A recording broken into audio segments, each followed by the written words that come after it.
A4C all for Christ. వారమంతా కష్టపడి అలసిపోయిన వారా రండి, యేసు పాదాల చెంత చేరి సేద తీరండి.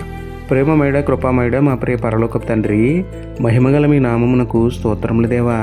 అయా, వారమంతా పనిభారంతో తీరిక లేక అలసిపోయిన కష్టజీవులతో ఉద్యోగస్తులతో ఒక్కసారి మాట్లాడండి.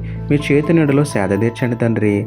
ఆత్మతో సత్యముతో మిమ్మల్ని ఆరాధించి అనుదినము బలం పొందుకునేలా మమ్మల్ని దీవించండి నాయన. ఎక్కడికి వెళ్ళినా ఏమి చేసినా మాకు ఆనందం లేదు దేవా, మాకు నిజమైన ఆనందం మీలోనే ప్రభువా. కాబట్టి శారీరకంగా మానసికంగా అలసిపోయిన వారిని అక్కుని చేర్చుకుని ఆదరించి మీ మాటలతో బలపరిచి ఆత్మీయంగాను అన్ని విషయాల్లోనూ వర్ధలు చేసి మీ పాదాల చెంత విశ్రాంతి పొందే ధన్యత ఇవ్వమని వేడుకుంటూ, మా సంతోషము మా సమాధానమైన మీకు స్తుతులు చెల్లించుకుంటూ, నమ్ముట నీ వలననైతే నమ్మువానికి సమస్తమును సాధ్యమే అన్న విశ్వాసంతో యేసయ్య పరిశుద్ధ నామములో ప్రార్థించి పొందుకున్నాము పరమ తండ్రి. ఆమేన్.